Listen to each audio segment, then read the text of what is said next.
Welcome, my friends. For one final time this week, we gather together to talk about Star Trek Prodigy Season 1, the season finale entitled Supernova, Part 2. If you are new here, there will be spoilers, and I do just want to apologize briefly. Something's going on with my audio, and I can't seem to get it to sound better, but I wanted to get this video out while this episode is fresh. This will probably feature a lot of talk about the entire season, as well as the episode itself. So if you haven't followed this far, what are you doing here for the end of Season 1?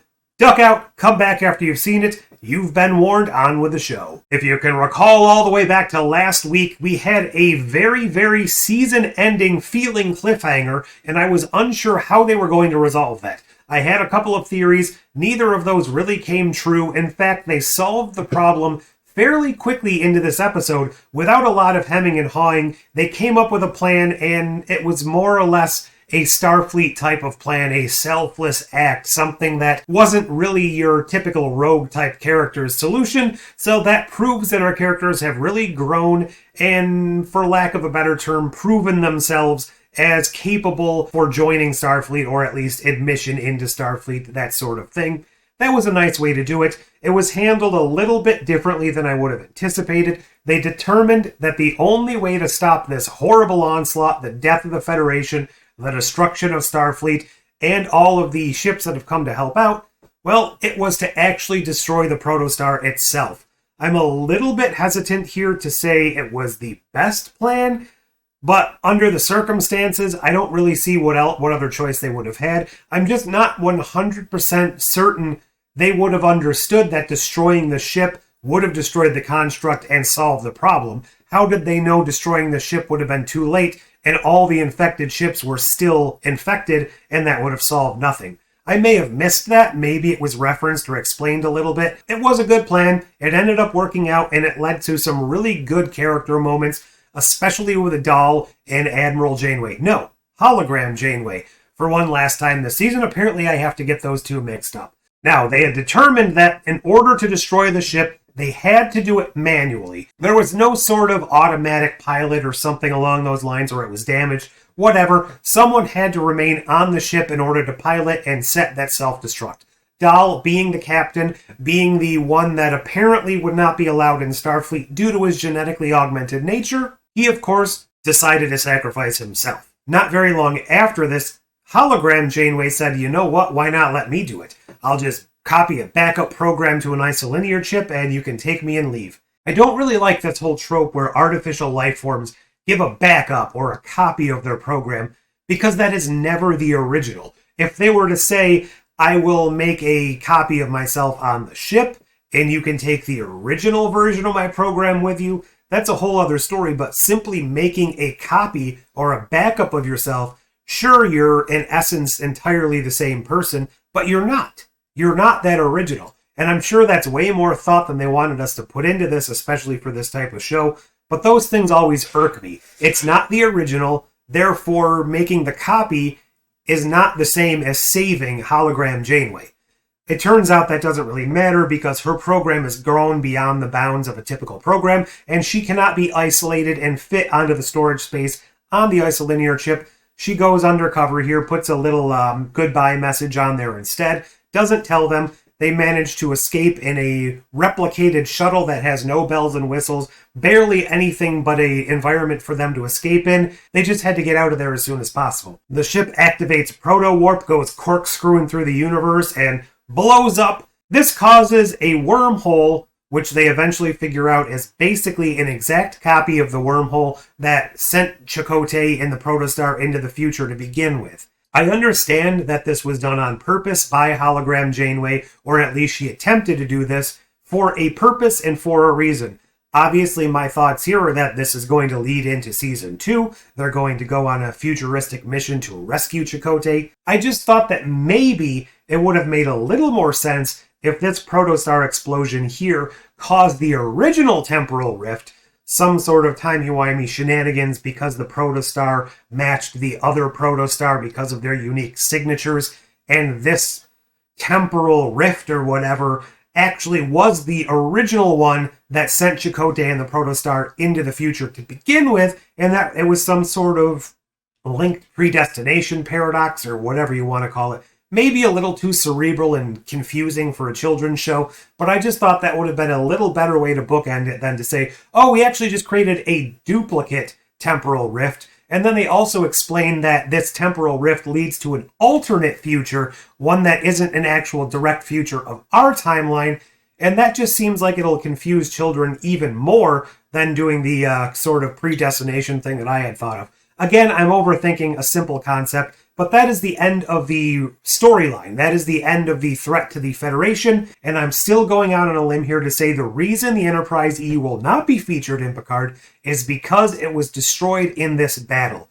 Frankly, I don't know if that's the best way to do it because it wasn't really shown on screen, but it would make sense because the Enterprise E was shown in this battle, and that would be an interesting way to tie things together, even if we didn't see that battle. We wrap up the main plot of this whole series with all of our crew finally being rescued and getting to Starfleet. They're in essence given some sort of leeway specifically by Admiral Janeway because of all the actions they took to save Starfleet and the Federation.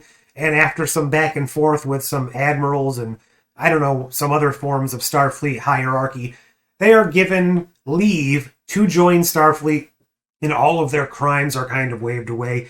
5 of them are allowed to join Starfleet. Obviously, Dahl thinks he's the one being kept out because he is a genetically augmented person.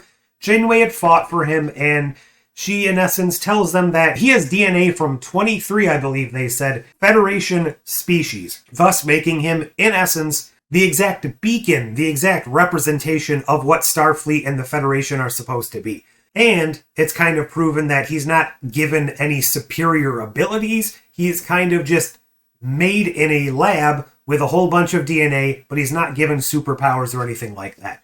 Again, it felt a little wishy-washy in terms of hundreds of years of prejudice against these people, but for the short amount of time and for the children's show aspect of this, it really did make sense. Also, I believe Starfleet and the Federation have probably been loosening their views on augments since the Dominion War and Dr. Bashir coming out into the open, so maybe things are not as bad as they used to be. It turns out that all 5 of the crew members are allowed in Starfleet except for one, and that's Gwyn, because she's not joining Starfleet. She's heading off to try and help out her homeworld prior to first contact. She's the only one that is in the time frame, aside from Essentia or whatever her real name is, who escaped with her dreadnought last episode, so I do have to imagine they will come into play at some point in Season 2. What's interesting, though, if we are truly going 50 years into the future like I believe, or at least on a mission to rescue Chakotay on what I think will be the Voyager A, is she going to end up tagging along with them, or will there be a subplot where she actually visits her homeworld first, and perhaps then ends up meeting up with our characters? Or will they meet up with a 50-year older version of Gwyn once they arrive in the future? I don't know. I'm excited to see what we have in store for us. Maybe they'll even bring back a few other members for Season 2, like maybe we'll get Tuvok. Maybe we'll get Cadet Kim, because he probably got busted down a rank. Don't think it's the case. There was a red-headed woman who went up to Rock Talk and kind of said, have you ever thought about xenobiology? I'm just throwing a wild curveball out there. Is that Naomi Wildman? I really don't think it is, but that would be kind of cool if we get Naomi Wildman as their sort of mentor on the Voyager A next season. I think that would be a really, really cool kind of passing of the torch, and to see her fulfilling her dreams in Starfleet. Picard kind of ruined that whole situation with Icheb. The less I say about that, the better. I'm still bitter, and I will never forget that. So to see Naomi actually fulfilling her dreams being in Starfleet, especially to give her perspective and experience to these new Starfleet initiates who kind of skipped through the normal Starfleet stuff just to go on this special mission with Janeway, and I'm really excited to see what, if any, training they get prior to them leaving in Season 2. Now, some thoughts on the season overall. Yes, I felt like this episode was a bit of a rushed conclusion for a very, very earth-shattering ending of last episode, but it did feel earned. It didn't feel contrived. It didn't feel like a solution fell out of the sky like when I was suggesting maybe some time agents or Chakotay from the future just happened to show up at the right time. So that's good. I never want it to feel like it's a convoluted solution, even if it does feel earned. This one really did feel like our characters came up with it and they solved the problem that was their problem to begin with. and they really earned the respect and the place in Starfleet that I think they really wanted. Still not sure what's going on with Murph. Is he actually a sentient being? Because he was allowed into Starfleet. However, we have seen that other species, such as whales and dolphins, are allowed in Starfleet even when they can't necessarily communicate with us through the Universal Translator. Maybe it's something along those lines, something similar. And I am interested to find out a little more about Rok-Tahk, because remember, she spent all of that time in that temporal rift where time was moving slower for her. How much did she really learn? How much experience did she gain? I'm hoping that all comes into play when we pick up in Season 2. Some dropped threads or missed opportunities that I still think fell a little flat. Okana. Great to see him back. He was fantastic in that first episode, and then he just skedaddled, and it did not feel like a natural exit. It did not feel organic. It felt like he was being set up for something, and then he was just dropped. And I thought that had he come back in the last episode with a fleet of ships to help out the Federation, to help out Starfleet with their whole last desperate issue, maybe that could have felt a little better. But for him to just take off and have no more references in this season, I question what was the point in bringing him back to begin with, other than to just throw a member berry at us and say, look, you remember this guy from a season of TNG, right? Also, the whole Chakotay tease really didn't lead up to much. Granted, I'm sure they're saving that for Season 2, but I don't feel like they used him quite as effectively as they could have in this season, because they played that log very early on, and then we kind of got to see repeats of that log throughout the season with a little more added and a little more added. As it stands, it felt like they were just throwing it in when they could, and it didn't really fit the narrative so much. I really dug the new suit they gave Zero. I'm assuming we're going to see that in the future, maybe painted with the Starfleet colors, the ranks, the insignia, whatever you want to call it, instead of just that pure white suit. Either way, I think it looks cool, but I feel like that could be a good opportunity to have a modifiable suit that actually matches the uniform. Jellicoe. He was shown as the Admiral several times this season on view screen and whatnot. Why wasn't he in this big hearing they had at the end of the season? There were a lot of slow points in the season, especially early on, that I wasn't jiving with, but after those kind of got shaken off and we got into the more Star Trek-centric storylines, I think this could be potentially the greatest first season of a modern Star Trek series. That is to say, anything post-Enterprise. And I am one of the few people, apparently, who actually likes the first season of Enterprise, but for the most part, this was a fairly strong first season that is partially helped out by the more serialized storyline, but it just felt right. It felt like even the episodes that weren't really filling in a lot, they felt like they were contained within the same universe, they felt like they were forwarding something, and they felt like our characters were developing a little bit and actually felt within the Star Trek universe. I'm still not 100% sold on this style of animation, even though the characters and the backgrounds and the ships and stuff usually look pretty good. There's some facial expressions, there's some jagged edges that aren't really doing it for me. And I know this is probably sacrilegious. I do like this a hell of a lot more than the animation style on Lower Decks. Here, at least I can see they're trying to do something unique and they're going for a little something special. And while it might not be my cup of tea, I really do appreciate the fact that they're giving it a little extra oomph. Couple of other things. We did get to see some real ships last time, some Enterprise A, some Defiant, and a couple other callbacks. One of them possibly destroyed the Thunderchild, I believe. But we had no real sense of how bad things actually ended up. We didn't get any casualty reports. We didn't get any full compliments of which ships were destroyed or anything like that. I understand they probably didn't want to start throwing out, 100,000 people died in this assault, again, on a children's show, but I would have liked a little bit more tie-up, a little more wrap-up on exactly how bad this assault right in the heart of the Federation was, because that could have major implications going forward, especially since this takes place before the whole Mars attack and synth crap that went on in Picard, and after the Dominion War. So there's all sorts of just shenanigans that have been happening. And something else that still feels a little unexplored and unexplained to me is how the Delta Quadrant species and the Alpha Quadrant species are truly interacting. It seems like the distance between them has somehow been shortened. We've seen Ferengi out in the Delta Quadrant. We've seen, obviously, these characters who were kind of scooped up and stolen, but then we've also seen some characters from the Delta Quadrant now in Starfleet, specifically that girl from last episode who Voyager and Janeway herself had saved during Counterpoint in Voyager.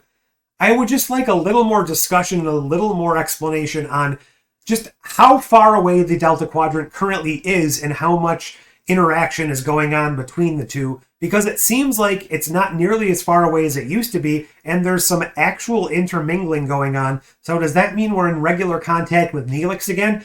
I can't believe I'm using Neelix as an example of something I want to see, but it would be kind of cool to find out if he's still kind of the ambassador out there. Maybe that could be the first stop when Voyager heads back out there and tries to figure out what's going on with Chakotay. Check in with Neelix. This is a fantastic addition to Star Trek. Even if we don't go any further with it, this was a great, just one-season show, and if all of this is just an introduction for children that gets them interested in Star Trek, that'll be a plus, but it's so much more than that. It's the one show that's actually showing the love and the respect and reverence for the Star Trek, especially of the 90s Voyager era, but it feels like it has the heart and the soul of Star Trek.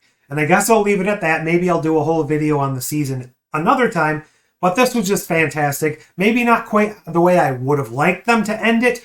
Maybe not quite the fantastic conclusion to that cliffhanger they set up, but it was a great conclusion to the season and a great setup for season 2.